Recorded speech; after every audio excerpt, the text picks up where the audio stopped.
Oh my! Jump here!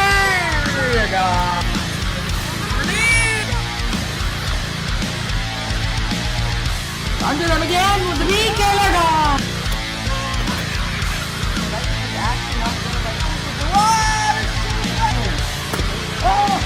Not what Lifter's supposed to do.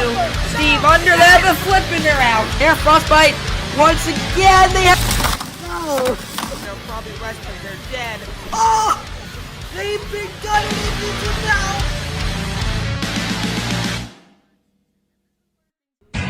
Well, Hummelbots is back. Some pieces of shit are back. Some pieces of shit are not back. Taco Bell. A smexy race car appears. The giraffe is back. Red Rover gets a makeover. And in the main event, Warbird versus destructive and desperate Nuke in the biggest fight Hummelbots has ever seen. 1, go! Oh my God! Okay, so part of the reason why this episode is delayed, and now you know, is the second camera angles for this episode, all but one, and the next were lost. So yeah, sorry for the inconvenience. Hopefully it doesn't happen again, and let's get into the episode. Okay. Ladies and gentlemen, are you ready? It's Hummel time! I love this job. Am I getting paid for this? No. Yeah! Fine, I'm not doing it. Okay. It's he's like a zebra, limping! That's all I have to say. It's just like a zebra. Yep. And the blue square. Fuck this bot. Jones! 2.0. Alright, you ready? No. Poppers are allowed for this fight once again. And So here we go with episode 9 of Hummelbots, this time with even less camera angles and already Limpet getting under Jaws, so maybe Jaws has lost the title of the lowest robot to the ground, which it used to have, because it did get under Bronco. Oh man, Limpet coming very close to losing a tread on the wall of pain. That's a good thing to keep track of. That could really change this match! And the floor flipper just definitely changed the match. That's going to be it for Jaws, unless Limpet wants to flip them back over somehow. Finally, our floor flipper getting involved. You love to see it. And I am in a really echoey room. I really wish I didn't have echoey rooms in my house. And now the poppers and the flamethrower can get involved here just for fun, right? And there go the flames. Always love to see that. And now into the drop zone. And there go the poppers. A giant storm landing on Jaws. That was from its its driver. And now the knockout timer is going to start here. Ignore the counting in the background. This is the actual timer of 10 seconds. And here we go. Nice win for Limpet, and they will impress the selection committee with that win for sure. it's the greatest flip of all time! It literally did a full flip. I'm glad to see that the arena flipper finally got involved in a fight. Ladies and gentlemen, let's knockout! I'm really surprised it didn't catch on fire. Same.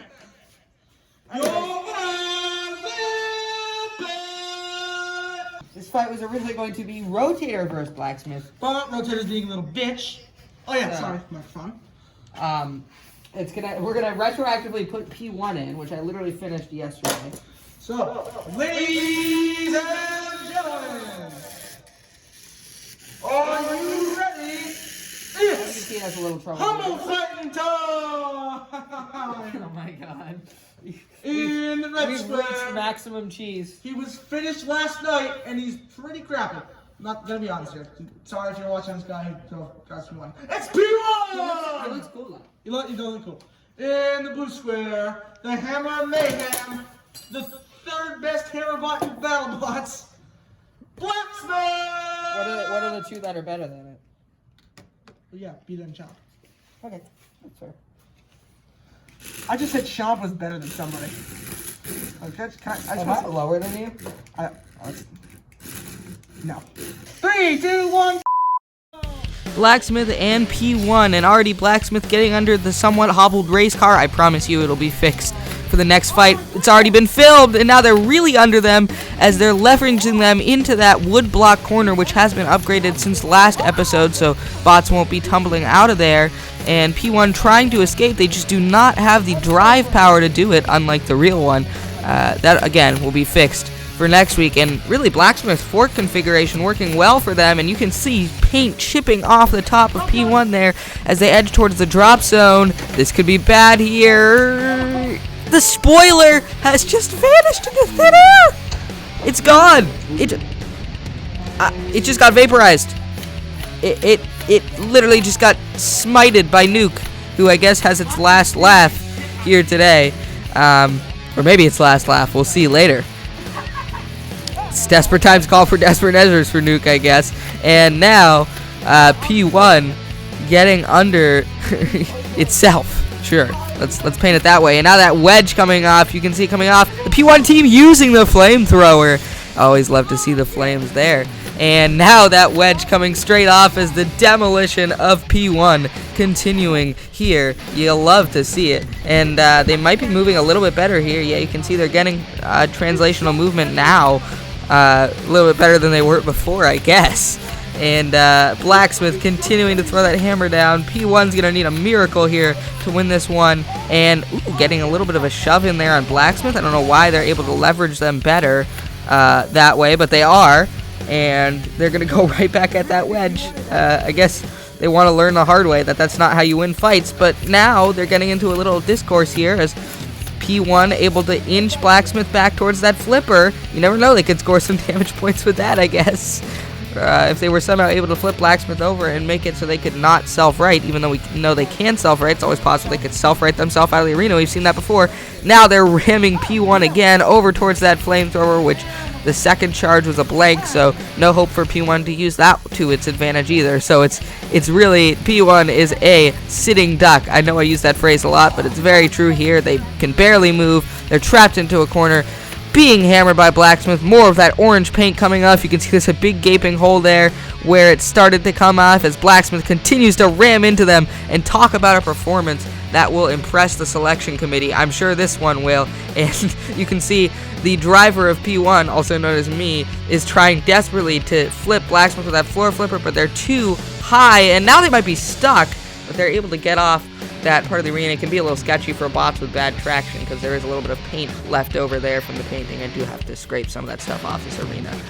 But you know what? It gives it some character, right? It's kind of like that arena trap that Mr. Schmeotic Cobotics had at one point. Subscribe to him. He's very close to 1,000 subs, by the way. And also, you can tune in if you're on the Discord for another history pop quiz. I'm very good at hosting those, okay? P1 still trapped in this corner, and it seems to be driving between one of the walls and the floor flipper. Blacksmith is also having trouble moving, and now he's moving again. P1 cannot escape the corner. They might be getting counted out soon here if they cannot escape. Blacksmith doesn't really seem very interested in the action, and now we've got two robot combat contestants who don't want to do robot combat. So that's always interesting when that happens. P1 is out of the corner as we count down the final 10 seconds in this match. Blacksmith continuing to run up on P1. They've got one wheel stuck up against that arena, and this is a dominant showing by Blacksmith. It'll go to the judges, but it's a foregone conclusion. Wow, what a performance. What a dominant performance by Blacksmith, proving there's still something left in there. The drop zone just shattered Good fucking fuck! Destroyed the spoiler. Where did the pieces even go? Okay, here's one piece. There's a fucking piece everywhere. There's pieces. Look at all the fucking chunks in here. Got a little bit of everything. Some flamethrowers. Some that was a massive. Remember when P1 looked like in the beginning? This is what they look like now. Got in the frame. All right, next fight. All right, ladies and gentlemen, are you ready? It's Hummel fighting time. Where's our poppers? Over there. Over there. I put them on the table. In the red square. Let's see. It's not a very gymnastic bot, but it gets the job done. I don't know. I'm making this shit up. Red Rover. Where? I don't see the poppers. They should be like right over here. Put them around here. I'll just get them another box. Oh fuck. Sorry. In the blue square, it's also not very gymnastic, and it doesn't quite pack that punch, but it's here to get the job done, baby! for my loudness. Ladies and gentlemen, this is Third the wall. fight of the brand new episode of Hummelbots. Red Rover and Baby Bot looking to keep both their seasons intact and alive. Red Rover, obviously, 0-2, losing the Tombstone, and then the Desperado. They're the poppers. And Baby Bot, it only has had one fight, but it's been its own one, and it's really not very good. I found them, by the way, they're on the floor. Oh, okay. So for this fight, not only do we have our regular drop zone and of course our flamethrower, but we also have poppers that both of us can throw down if we're in the drop zone. I just explained each bot's situation. Ready? And So a pair of old robots facing off here, Red Rover and Baby Bot. Somewhat old. Baby Bot's very old. Red Rover, not very old. And it's got that new spinner, so we'll have to see how it fares as we are approaching 10 seconds into this fight. And we are past that mark now as Baby Bot being pushed. Red Rover with the clear pushing advantage here. And the flamethrower getting ready to be primed and firing. You'll love to see it. There it is. I'm saying you love to see it way too much, but you know, you do love to see it. Baby Bot getting a little push in there, so maybe it's not entirely Red Rover winning the ground game, and Baby Bot trying to flip itself there. No wonder it's depressed. It has suicidal thoughts too, I guess. And now a little bit of top armor being peeled up there by Red Rover's spinner, so some damage points there. And Baby Bot is now off, potentially. It's not moving. It could be off. And we're going to bring down the poppers in full force as they fall down towards the arena. Red Rover's driver aiming for Baby Bot, and Baby Bot's driver aiming for Red Rover. Only one of them is hit so far. And now we're going to try and turn the flamethrower back on here. I think Red Rover wants to catch Baby Bot on fire just to add insult to injury. We'll see if they can do that, to be honest. I'm not sure they can. But the countdown's going to start soon here. Either way, more poppers coming up. So flamethrower is still not firing, and there it goes. That was a huge burst. That went all the way across the arena. The countdown has started, and it looks like Red Rover is going to take their first win of the season, so good for them. And Baby Bot does as expected. you want him on fire, don't you? Oh. I mean, this won't catch him on fire. Alright, so easy win for Red Rover. Got a little flames, nothing caught on fire, so that's always good. On to our next fight. Oh, hand to God! And rolling here. Okay.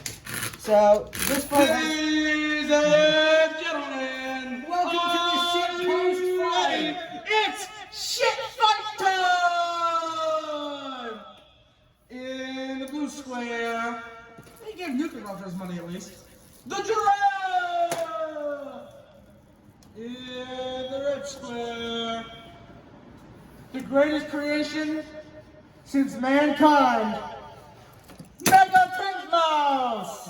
I like how we just change the name every Fudge! God damn it. I need to be careful not to back over it. I feel like we have a camera falling down curse. Get in your square. Poppers are legal for this fight. Are legal? Are legal. Yes. Legal. But you can still use the regular drop zone if you want. Alright. 3, 2, 1.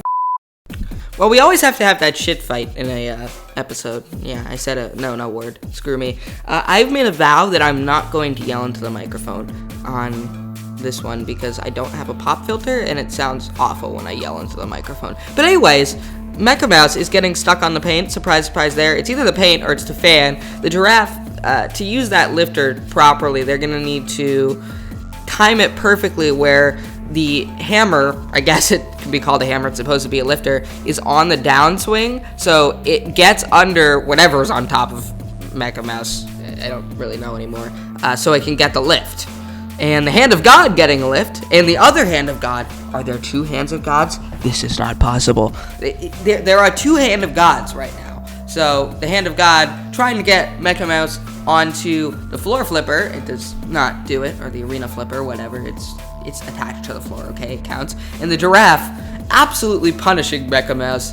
And now the flamethrower punishing Mecha Mouse. You always love to see the flamethrower. You can just see the smoke rising away from the arena for a couple of seconds. Still got another shot in that, so could come back later. The Hand of God wants this fight to be over, and now there seems to be an argument between the two hands, and now the giraffe just got body slammed by Mecha Mouse on the way back into orbit, like a comment, and now they have nothing but a nub instead of a lifter. How did I get to this point in Hummelbots where we're having a giraffe without a face fight whatever this thing is with a flamethrower involved? I hate my life sometimes. Sometimes I don't, but this is one of those times where I do. I think the giraffe wants to, the strategy here, they don't really need much of a strategy, but the strategy here is to get Mecha Mouse. You can see them going towards the drop zone, and they want to get them in there, and then once they have them in there, they're going to rain down hell on them and give us a good show. Remember, poppers are allowed, so we're going to see robots and poppers down. You got the big boys like Nuke and P1 and all these people that are really heavy that could fall down on a puny Mecha Mouse and just crush its bones completely. We love animal cruelty here. YouTube, take down my video, I dare you. I really should not have said that. P1 coming down in the drop zone. Who's next? Some poppers are next. There they go. Love to see it. And they're going to start the knockout timer, and surprise, surprise, the giraffe won despite having no face. This fight was garbage as the drop zone literally goes nuts. What the hell?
Watch the first hit. Bang! Nuke torqued around Warbird with a show of force.